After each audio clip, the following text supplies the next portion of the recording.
Alors, bonjour à tous, on est parti pour une petite vidéo explicative sur comment manipuler les formules dans le cadre du cours sur l'eau et sur les solutions aqueuses en particulier.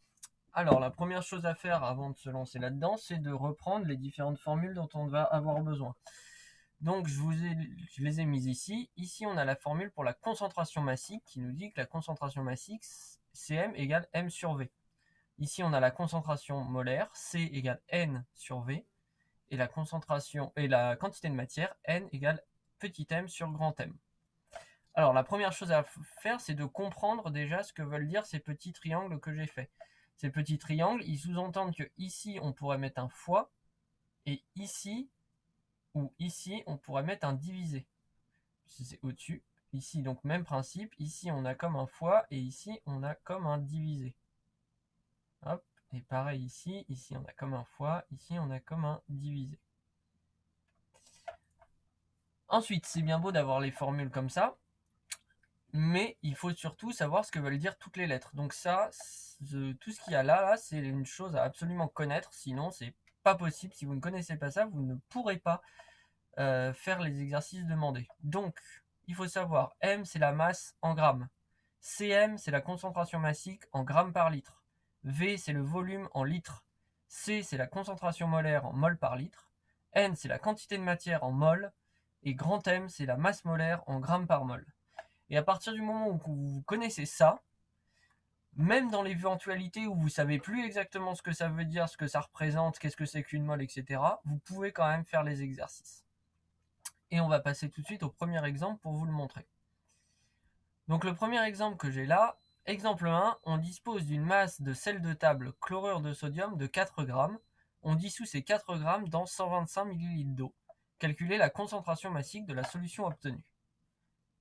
On est méthodique. C'est le truc absolument à faire, c'est être méthodique. Même si vous comprenez pas ce que vous faites, si vous êtes méthodique, si vous appliquez la méthode, vous arriverez quand même au résultat. Évidemment, c'est mieux si vous comprenez ce que vous faites, mais bon. On va déjà identifier les données. Ici, on nous parle de 4 grammes.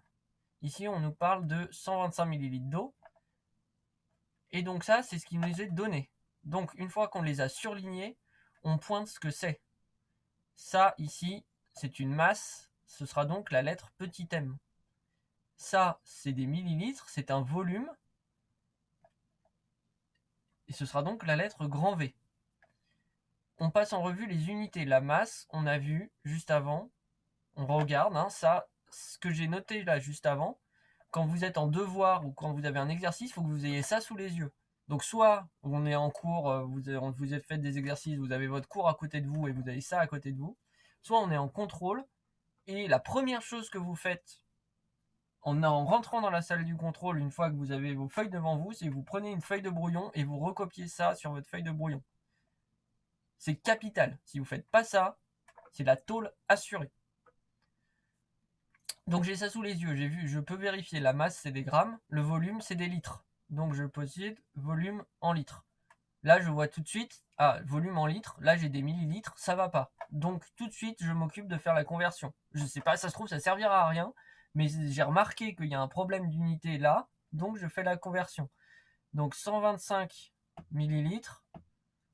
Alors on va même le faire très proprement, on va faire le tableau de conversion. Ça va me prendre approximativement 30 secondes. Litres, décilitres, centilitres, millilitres. Tac, tac, tac. Donc j'ai 125 millilitres, donc je suis ici. 5, 2, 1. Et donc pour arriver à des litres, il faut que je rajoute un 0 ici, 0,125.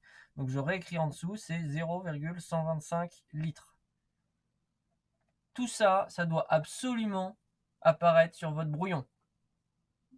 J'ai même pas encore regardé la question, je sais même pas encore ce qu'on me demande, mais je fais ça, réflexe, immédiatement.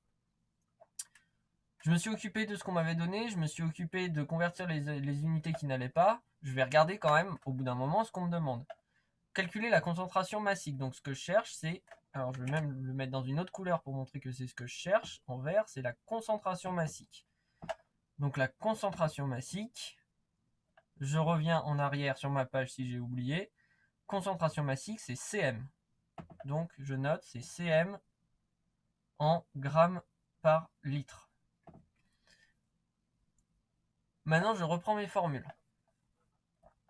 Donc, ce que je vais faire, c'est que je vais récupérer toutes les formules que j'ai là. CTRL-C. Je vais les recopier ici sur mon brouillon. Et je vais surligner ce que je connais et ce que je cherche. Donc, on va commencer par ce que je connais. La masse en grammes. Donc, je connais la masse. Là, elle n'est pas là. Je connais la masse. Je connais le volume en litres. Je connais le volume. Je connais le volume. Et là, il n'apparaît pas. Et qu'est-ce que je cherche? Je cherche la concentration massique en vert. Je cherche ça. Maintenant que j'ai fait ça, je regarde mes formules et je cherche le triangle dans lequel j'ai tout surligné. C'est celui-là. Donc ça veut dire que c'est cette formule-là que je vais devoir utiliser. Les autres, j'ai pas toutes les données. Ça sert à rien. Donc c'est ça que je cherche, c'est ça que j'utilise.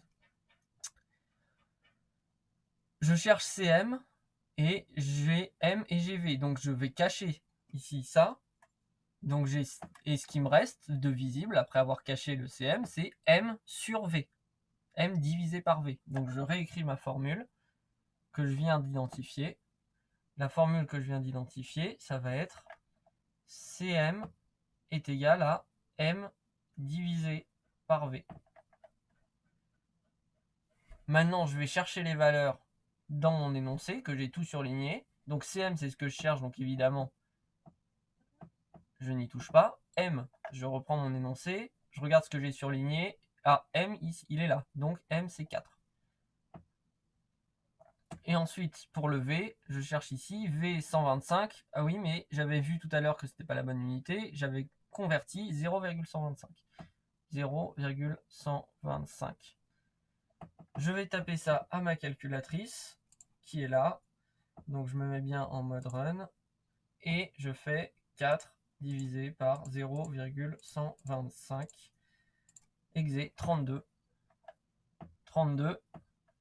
Et je regarde, comme j'avais tout surligné, concentration massique. J'avais pris le temps ici dans mon brouillon de préciser concentration massique, c'est des grammes par litre. Donc je remets l'unité grammes par litre. Et donc la concentration massique de la solution obtenue, c'est 32 grammes par litre. Et j'ai fait le premier exercice. Ok. Exemple suivant. Calculer la masse molaire du sulfate de cuivre CuSO4 et en déduire la masse à peser pour disposer de 2,5 mol de sulfate de cuivre. Alors, là, cette fois-ci, je vais avoir besoin de calculer une masse molaire. Alors, on reprend la même chose dans l'ordre. Je surligne ce qu'on les données. Donc là, j'ai masse molaire, masse à peser et 2,5 mol. Alors, on va préciser les unités. Masse molaire, je reviens à mon truc précédent. Masse molaire, ici, c'est grand M en grammes par mol. Donc je le mets. Masse molaire, c'est... Hop, je le mets en rouge comme ça. Grand M en grammes par mol.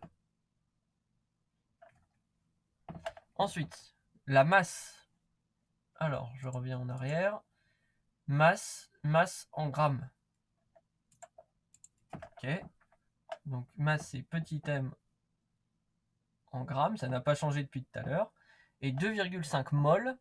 Alors, qu'est-ce que c'est que ça? Mol, mol, c'est ici. Donc, c'est quantité de matière, petit n.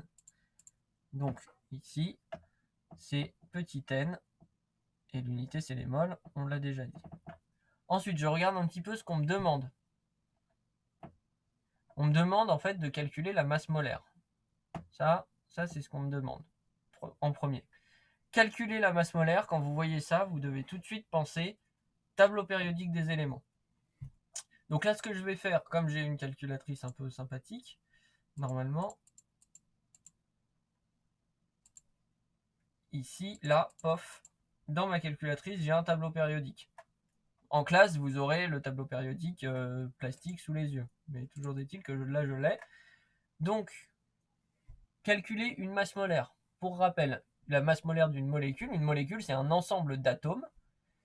Et chaque atome a une masse molaire que je vais trouver dans le tableau périodique. Et donc, la masse molaire de ce paquet-là, dans lequel il y a du cuivre, du soufre et 4 oxygènes, bah, c'est la masse du cuivre, plus la masse du soufre, plus la masse de 4 oxygènes. Donc ça déjà, je peux commencer à l'écrire. Donc la masse molaire grand M de CuSO4, c'est égal à la masse molaire de Cu. Là, je sais que Cu, c'est un seul élément parce que le U est en minuscule. Donc le C va avec le U, c'est Cu, c'est le cuivre. Là, le S et le O, ils sont tous les deux en majuscule, donc c'est deux choses différentes. Donc la masse du cuivre plus la masse de S, le soufre, plus la masse de O. Sauf que là, il y a le petit 4, là, on n'oublie pas, donc ça veut dire qu'il y a 4 fois 4 oxygènes. Donc la masse de l'oxygène fois 4. Et maintenant, je regarde mon tableau périodique. Je vais chercher le cuivre. Alors, tac, je cherche un petit. Alors, le cuivre. Alors là, il faut savoir un petit peu où on va.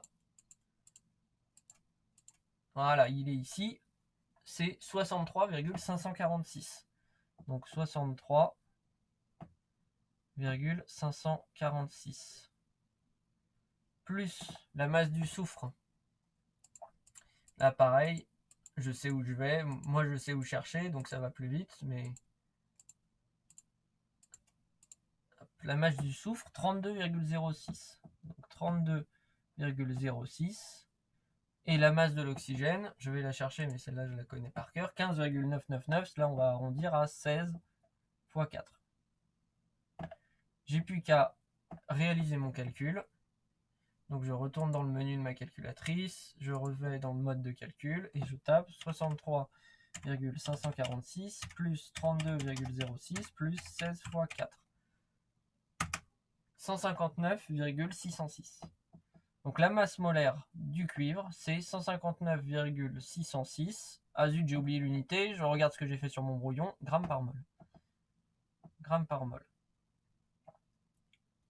Ok, donc ça, c'est la première partie de la question. Ensuite, qu'est-ce qu'on me demande? On me demande d'en déduire une masse à peser. Alors, comment je vais faire ça? Eh bien, pareil, je reviens en arrière, je reprends mes formules, je les remets ici, et je vais surligner ce que je connais, ce que je cherche. Qu'est-ce que je connais? Je connais la masse molaire. Maintenant que je viens de la calculer, je la connais, la masse molaire. Donc maintenant, elle est passée en rouge, je peux la surligner. Elle est ici, grand M. Ensuite, en déduire la masse à peser. Donc ça veut dire que c'est ce que je cherche, la masse à peser, je ne connais pas, donc je cherche petit m. Alors petit m, il est là, et il est là, pour disposer de 2,5 mol, mol n, donc je connais le petit n, il est là, il est là. Je regarde dans quel triangle est-ce que j'ai tout surligné, j'ai tout surligné dans ce triangle-là, c'est donc ce triangle-là que je dois utiliser. Je cache le truc que je cherche, je laisse visible que les deux trucs que je connais, et donc il me reste n et m, ils sont tous les deux en bas, donc ça veut dire qu'il y a un fois entre les deux. Donc je peux écrire ma formule. Petit m est égal à petit n fois grand M. Et maintenant je reprends les valeurs. Petit n, il est ici, 2,5. Fois grand M, je l'ai calculé juste là, 159,606. Je retourne sur ma calculatrice. 2,5 fois 159,606. 399.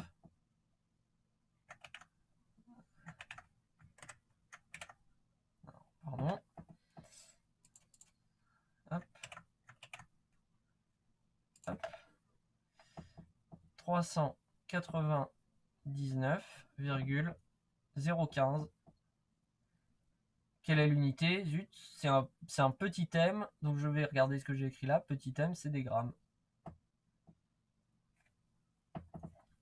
Donc la masse à peser pour disposer de 2,5 mol de sulfate de cuivre, c'est 399,015 grammes. Et vous voyez que juste là, j'ai tout résolu sans jamais me poser la question de qu'est-ce que c'était que la masse molaire, qu'est-ce que ça représente, qu'est-ce que ça représente que des moles. Je m'en fiche. Enfin, c'est mieux, je le sais, mais c'est mieux de le savoir. Mais dans l'absolu, je m'en fiche. J'ai juste pris mes formules, j'ai surligné mes trucs, j'ai appliqué mes formules, et j'ai un résultat, et c'est le bon résultat. Et voilà. Troisième exemple, Je souhaite réaliser une solution de soude à 0,75 mol par litre. J'ai déjà un bécher dans lequel se trouve 0,25 mol de soude. Quel volume d'eau dois-je ajouter pour réaliser la solution? Alors, je reprends mon surligneur. En rouge, les données. Ici, on me donne 0,75 mol par litre. Ici, on me donne 0,25 mol. Alors, qu'est-ce que ça veut dire que tout ça? 0,75 mol par litre. On revient au début. Mol par litre, mol par millilitre, mol par litre. Ici, mol par litre, c'est une concentration molaire et c'est C. Donc, je réécris au-dessus. Ça, c'est grand C. Et je réécris que c'est bien des mols par litre. Donc, c'est bon, il n'y a pas de souci. Dans lequel se trouve 0,25 mol de soude. Alors, je reviens à mon brouillon où j'ai tout noté. Ici, mol, quantité de matière, petit n. Donc, 0,25, là, c'est petit n. Et c'est une quantité de matière, c'est des mols. C'est bon, l'unité est bonne. Je la reprécise. Ensuite, quel volume d'eau dois-je ajouter pour réaliser la solution? Ça veut dire donc qu'on me demande de trouver un volume d'eau. Volume, je reviens encore ici. Volume, c'est grand V et c'est en litres, grand L. Donc pareil, je vais là, hop, hop, volume, je le note, grand V en litres. Comment je vais faire pour calculer? Eh bien, vous commencez à connaître la chanson, j'espère. Je retourne ici, je reprends mes triangles, je les mets ici au brouillon et je surligne ce que je connais. Je reprends mon surligneur. Alors, ce que je cherche, c'est le volume d'eau, c'est un grand V. Donc, il apparaît ici et il apparaît là. Ce que je connais, c'est un grand C tout court. Donc, pas CM, mais bien grand C tout court. Et N, N ici. Je l'ai là et je l'ai là. Donc, quel est le triangle dans lequel j'ai tout surligné? Celui-ci. Donc, c'est ça que je vais devoir utiliser. Je cache la variable que je cherche, la grandeur que je cherche, je cache le V, et il reste N sur C. Donc N divisé par C. Donc j'ai V égale N divisé par C. Donc je reprends mon stylo, je renote la formule que je viens de déterminer. V est égal à N divisé par C. Je reprends les valeurs que j'ai notées. N 0,25 mol divisé par C 0,75. Égale, je prends ma calculatrice, 0,25 divisé par 0,75. Ça me donne 0,33. Etc.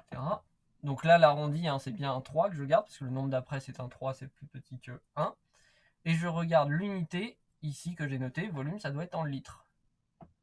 Donc, pour faire ma solution de soude à 0,75 mol par litre, avec les 0,25 mol que j'ai déjà dans mon bécher, j'ai juste à ajouter 0,33 litres d'eau dans mon bécher. Et voilà, j'ai répondu à la question. Donc je récapitule le procédé qui doit être toujours le même, et c'est ça que vous devez connaître absolument. Première étape, je renote mes formules sous forme de triangle comme ça. Je renote mes grandeurs avec ce qu'elles veulent dire et leur unité. Donc la lettre qui représente la grandeur dans les formules. Quelle est cette grandeur? Et l'unité. Ensuite, je prends ma question, je surligne les données qu'on me donne et je surligne d'une autre couleur ce qu'on me demande. Pour tout ça, je note la lettre qui va apparaître dans la formule et l'unité. Je vérifie que les unités vont bien avec les unités qu'on m'a données. Si ça ne va pas, je convertis tout de suite. Je fais ma conversion.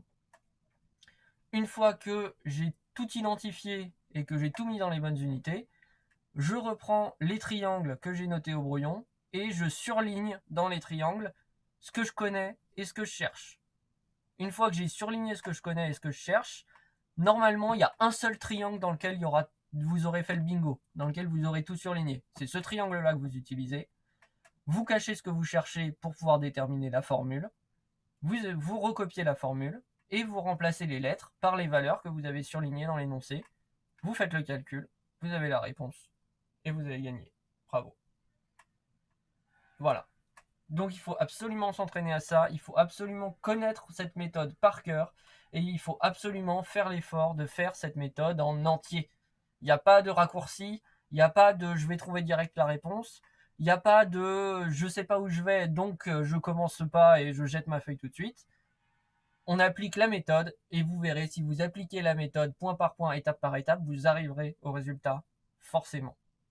Ce sera peut-être pas rapide, ça prendra peut-être un peu de temps, mais vous y arriverez. Voilà. Sur ce, eh ben, bon courage.